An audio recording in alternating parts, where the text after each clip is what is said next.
Okay, meat fans, I'm in front of Tempa in London, one of the most unique meat restaurants I've ever eaten in. It involves live fire cooking, big giant pit in the middle of the restaurant. Let's go inside and eat. Ready?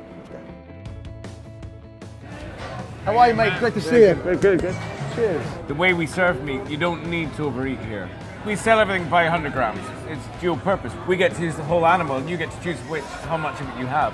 I like that. What I love about this is not just that you're serving world-class meat, it's the way you're presenting it is quite unique. I mean, it's very much a interactive experience. I think if you're looking at that open fire pit and seeing all the meat being cooked and seeing how hard these guys are working, and then you get this food and it tastes like this, and then you complain that it's not garnished enough, then you're a loser anyway.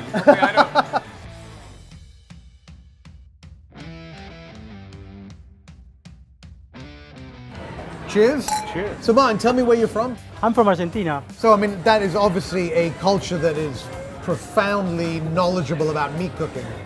Oh, meat eaters, yeah. Meat eating, right. One of the good things about working with Neil is that you can play a bit with different kind of cookings. Right. And if he likes it, can be done. And you probably get access to animals that you wouldn't, different breeds and things. I think it's a chef's dream here, no?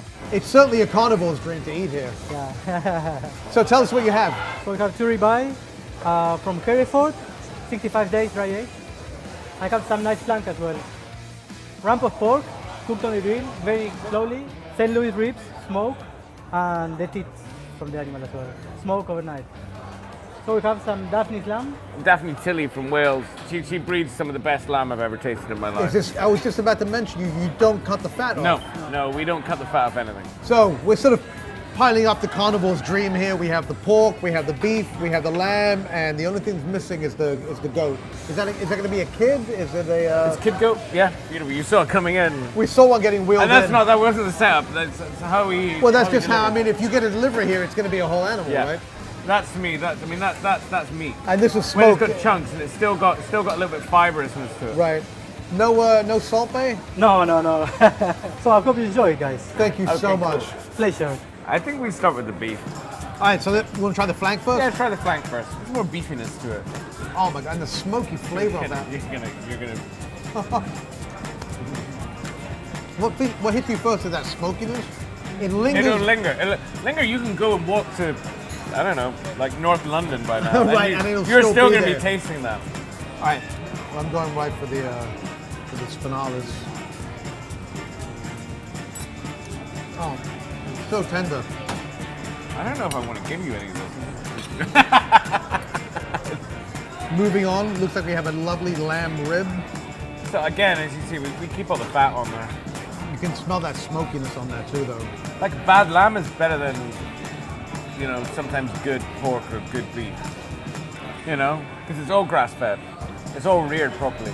So what I love about this is that it's so distinctly British, right? You taste the British Isles, the Dun green landscape, right? Yep. I mean, England's great because it's so green. What people don't realize is that the price of that is it rains half the fucking year. Let's talk about the pork. You don't have a sole supplier. You have We have many farms. different places. You want the variety, right? And we want the best they've got. All right. So speaking of this, so this is the pork from Yorkshire. Yep. What breed is this? Old Spot. You've got a nice fat coming to them. It's been smoked, but it's still sort of holding together. That is lush.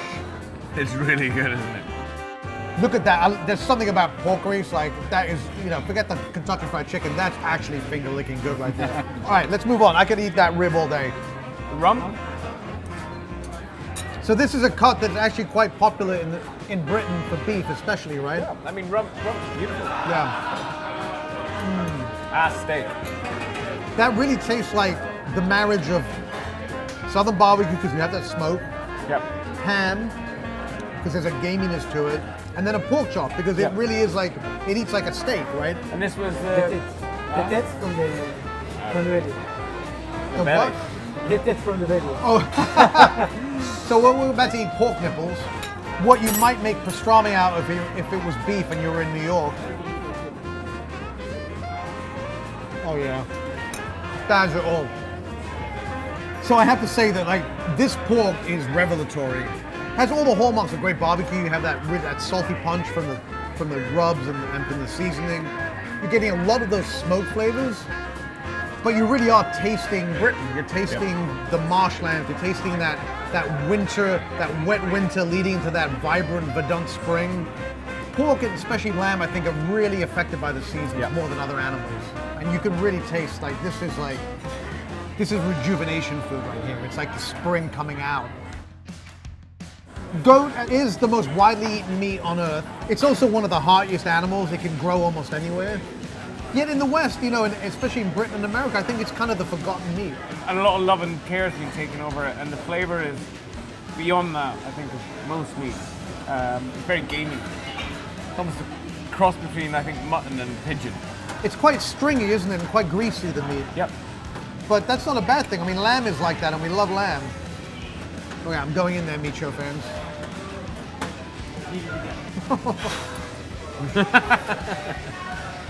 It's got the positive aspects of pork and lamb combined. Yeah. Right, so you have the tenderness of pork, you have that bite that you get with lamb, but you also have that gaminess, that funkiness, right? That sort of earthiness. But then again, there's also a sweetness that I don't think lamb has in the same way that pork has. So it's very much as if you kind of combine these dishes. For me, it's just the most interesting flavor. So Neil, we have eaten our way through basically 4 of the classic animals that we eat, right? Yeah. Got the lamb, the beef, the goat, the pork. So I think the takeaway here, Neil, is that a rib steak is delicious, a porterhouse steak is delicious, we know that. But you've got to look beyond those points. There's so many things on the animal that have as much flavor. Some of them have more flavor, and no matter what, they have different flavors, right? Not just because it's going to make you feel better and because it's going to taste better, but also the fact that if we want to keep eating meat in a sustainable way into the next century, this is kind of the way we need to do it, I think. You need to eat beyond the expensive cuts.